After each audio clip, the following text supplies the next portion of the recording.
Hey everybody, Josie here, and today I'm going to be talking about the new Netflix original movie that just came out on Friday, and that movie is Death Note. Now, Death Note is based on a very popular manga and an anime of the same name. And in fact, this is something that has been in my radar. The anime from Japan. I'm not big on anime myself. I don't watch it pretty much at all. It's just not my thing. There are a few anime that I have seen. This is one that has been on my radar, something I have been interested in, but just haven't gotten around to actually see it. Uh, and it is very popular. I believe there's a few movies of this already in Japan, like three, I think, or they might be on the third one. I'm not entirely sure. And this is the American version. American adaptation of this story. And basically, the basic premise is this young teenager, Light Turner, he discovers this mysterious notebook, uh, and said notebook grants him the ability to basically any name. If he writes down a name on this notebook, that person will die, and basically he takes it upon himself to go like on some sort of crusade, and just kill a whole bunch of bad people, and eventually he kills enough bad people, and he starts. He does this thing where uh, he kind of leaves clues behind or creates this false god sort of thing so that people start fearing him or this god, and that of course gathers attention by this mysterious detective who goes by the alias of L and always has his face covered, and basically this guy is trying to figure out who's behind all uh, these killings, which would seem very random because it happened all throughout the world. But he believes that they're all originating from one place, and he's uh, trying to discover what that is. And if you just heard that premise, it sounds really cool, right? It's a really cool premise, and you figure, man, I really want to watch this movie now. Yeah, this movie sucks. Just get that out of the way. It's terrible. This movie stars Nat Wolff as the as Light Turner, and Nat Wolff.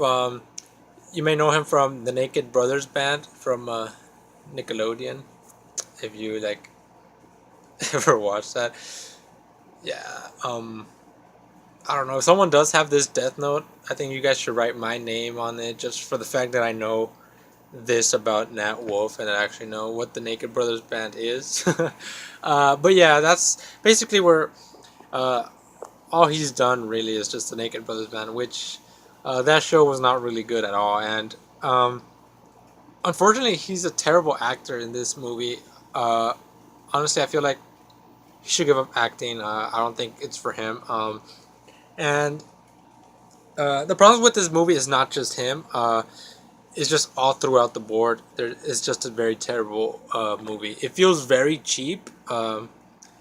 Something like it feels like a student film at times, and not even like a good one. Something mediocre. And the director of this movie is have the information right here is Adam Wingard, and other movies that he's done. They've all been pretty bad as well. The only one from his like IMDb that I actually enjoy quite a bit is probably You're Next, which is this really cool like slasher movie, which kind of has a twist on the slasher genre where the victim actually becomes the slasher towards the end, fighting off the the, the attackers, and I found that movie really cool. But I think generally audiences didn't enjoy it as much as I did. But other than that, all his other movies suck.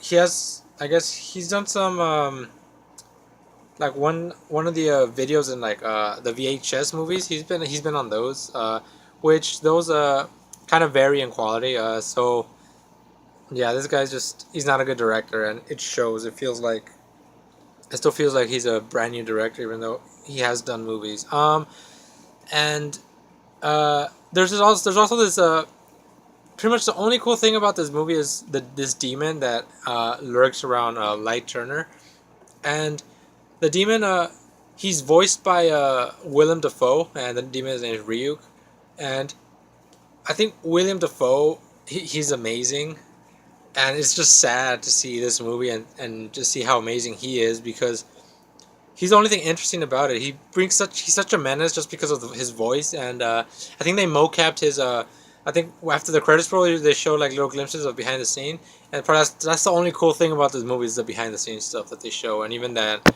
like it's not even worth it. But they show that there's an actor with the costume, and then he's gonna have the tracking dots. But then when William Dafoe goes to record his line, they're tracking his voice. So it's not only his voice, but kind of like his expressions. And you could tell because it has like that really weird, that creepy smile that William Dafoe has, and it just brings something pretty cool to the character.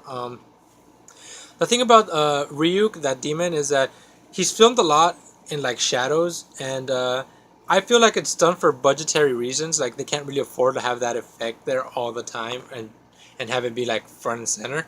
Uh, but it actually works for the movie's benefit because it creates this like this mysterious presence, and it makes him more menacing and I honestly, just by this director, I don't feel like that's what he was going for. I feel like he's just in the shadows because they can't afford to have him there. But nonetheless, that works really well having him there and the way he's used. So William Dafoe and his character, I think, is great. But that's pretty much it. I think the main reason is just this main kid, Nat Wolf or Light Turner. He's very uninteresting. He's a very boring character, and he makes some very stupid decisions. Basically, he has a book. Some girl just asked him, "What's that book?" And he's like, "Oh, I don't know. Okay, I'll tell you." Like right off the bat, like really, you don't even know this girl, and you're gonna tell her, and you're gonna let her in on your secret.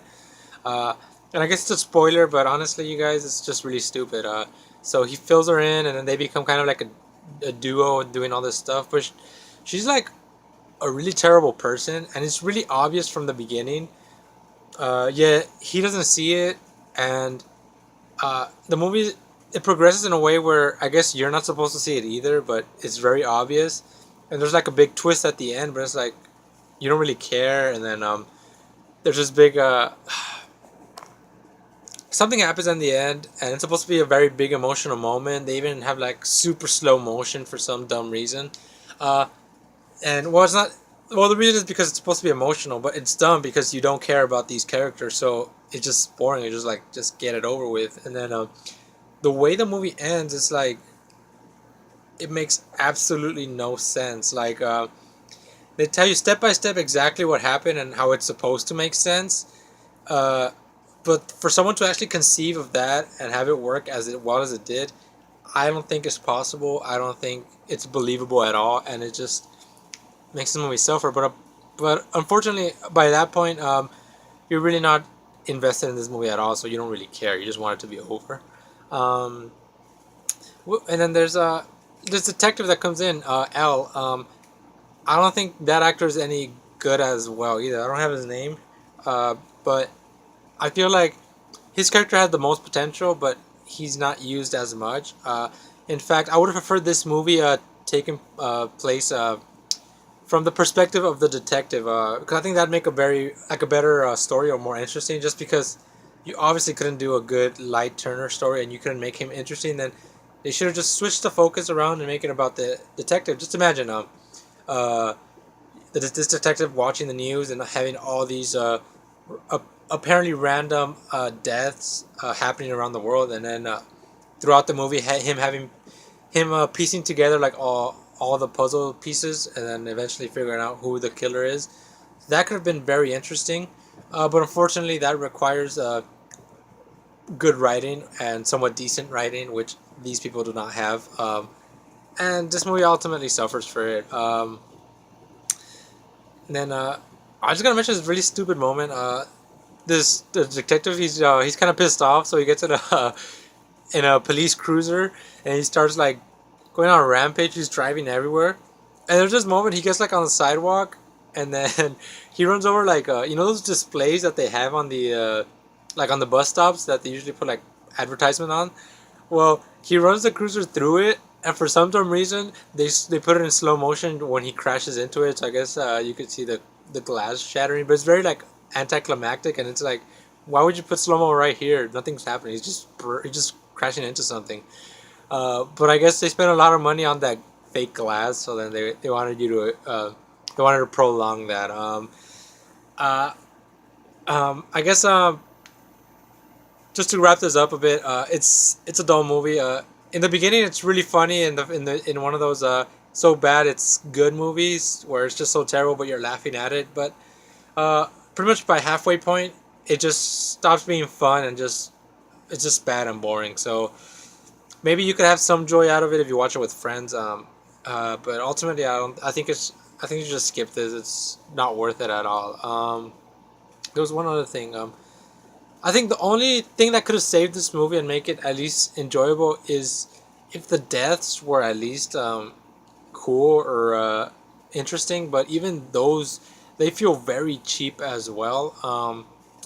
And it's like it's gory, and I'm using quotations because while there is gore, like you see a person's head explode, but the way it's edited and the way it's shot, it's very weird and it's very jarring, and it cuts away very fast. So you do see the guts and the explosion and the blood, but it cuts away very fast, and it makes it feel like I feel like maybe what happened was that the effect was kind of cheap because it does feel very like a low budget movie. Uh, Maybe the effect was so cheap they didn't have confidence in the shot, so they just cut away really quickly. And that's what it feels like, and that's what every death scene feels like as well. There's another one where some guy jumps off a building, he explodes, and you see the explosion of the body, but it cuts away like mid explosion, so you don't see everything. You don't see the, and it just feels very weird. It's like, what's the point? If teasing the gore if you're not gonna show it. So not so even the gore is not worth it at all. So, like like I said, to wrap this up, this movie's bad. It's terrible. It's not cool. It's not fun. Don't watch it. There's plenty of other things to watch on Netflix. And honestly, if this is a future of Netflix, if this is a future of original content we're gonna have, uh, I don't know. They better hope they don't lose partnerships with other people, because if they lose all other content and just have um, original stuff on there, I might unsubscribe, because if this is the kind of quality we're getting, it's not worth it for me. But anyway, you guys, let me know what you guys think. If you guys like this movie, or if you guys are disappointed, or just your overall thoughts. And thank you guys for watching, and I'll see you guys next time. Bye.